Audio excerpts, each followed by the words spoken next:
careful about how much time you're giving up. I think it's a good point you just brought up. So maybe if you still want to play zone, you go to a zone blitz scheme.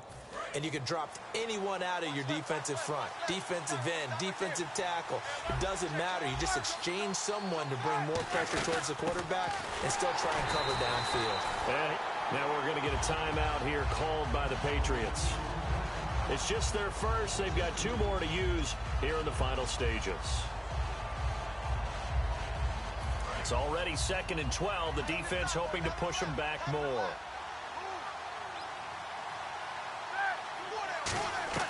Oh, Roethlisberger going to throw. Eluding the pressure right. And he's going to drop this off to Williams. Complete. Now whistles blow and the Patriots are going to take another timeout. That'll be their second, so one more chance to stop the clock here. And we'll be back. They'll try and run for it. Here's Williams. And he cuts it back right. And he's going to take it in for a Steeler touchdown. D'Angelo Williams, a 21-yard touchdown run. And the Steelers find a way to stretch their lead. And they will line up now for the 2-point try.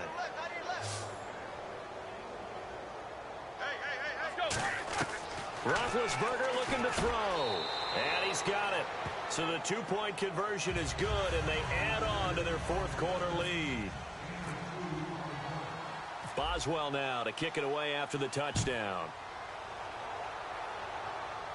And a fair catch signaled for and taken successfully. And now out come the Patriots. And down on the scoreboard, certainly needing to avoid what happened on the last drive, punting the football. Sense of urgency has to take over for them here. They know the score. They know the situation.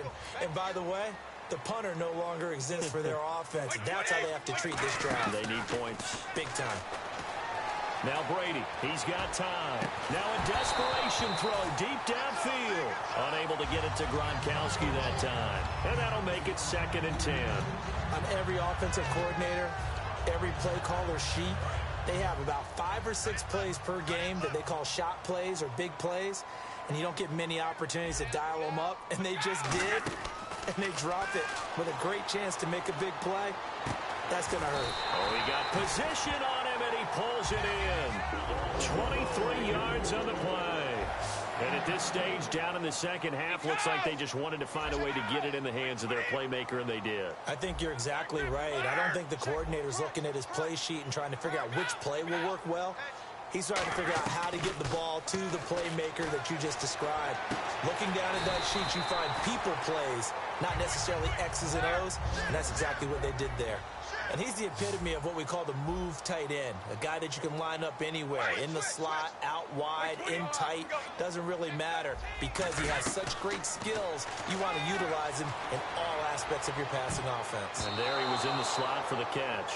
Gronkowski the intended target, and it'll be 2nd and 10. Well, he did almost everything right. Excellent coverage, breaks on the football, just unable to haul it in and take it the other way, so he dropped an interception. The key for him now, don't dwell on it, just move on to the next play. Brady again here on 2nd and 10. And the hit jarred it loose. It's incomplete. It looked like they had something there, but I think that he was thinking about running with the football before he actually hauled it in, and that led to a big drop.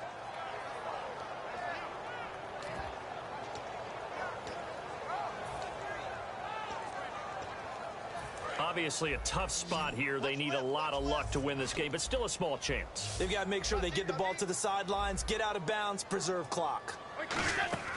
Throwing is Brady on 3rd down. He's got time in the pocket. Oh, he's able to outmuscle him here as he pulls it in. They convert on 3rd with a gain of 22. Well, the advantage has certainly shifted to the defense as we began that 3rd down play, and they found a way to foil it and pick up a 1st down. 3rd time's a charm, right? 2 incompletions. Had to have it on 3rd, and they got it. Yeah, they stuck with it, weren't daunted at all, and picked it up.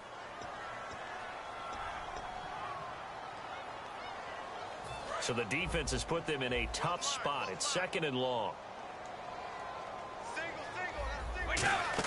Brady to throw again. And oh, not only did he drop it, he dropped it in the end zone. After all the preparation, all the practice, a play like that will absolutely break your heart. They had everything they wanted, just unable to complete it. In the end zone, a big-time drop. This will be caught at about the 3. Going to be a gain of 15 on the play. The field goal doesn't help. They're going to go for the 6 here on 4th and goal. Completed pass brings up a 4th down situation. Do you play in? And he is into the end zone for the touchdown. So they still need a miracle with a clock where it's at, but they get one piece to the puzzle done. Still have hope. 4th and goal, Charles. All the time you see those offenses, especially the quarterback, the running back, looking over the sideline saying, don't send the kicker out. There they did it, and it paid off. It's really nice to see what they wanted actually done. And how about the coaches getting their faith rewarded by a touchdown? So with just a few ticks left, they need a miracle.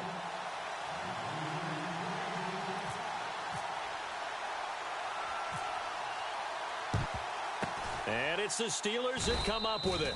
And that should just about do it. The 4th quarter, they felt like they needed the football back. Unfortunately, they couldn't get it.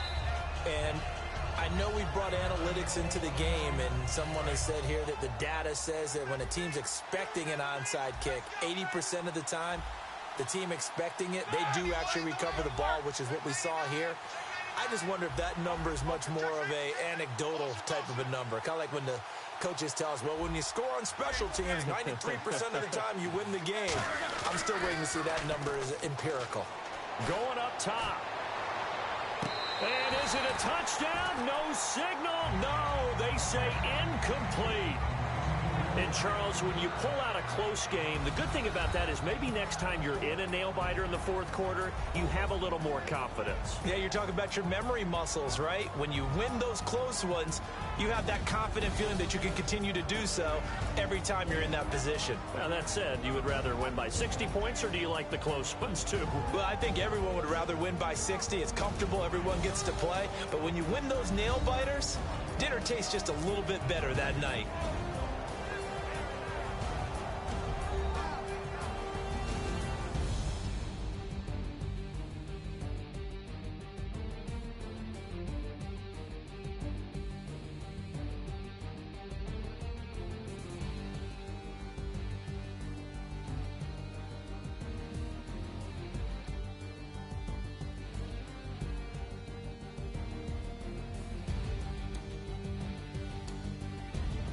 That'll do it for us. For Charles Davis and all our hardworking crew, I'm Brandon Gaudin. You've been watching the NFL on EA Sports. For more, find us on Twitter at EA Madden NFL.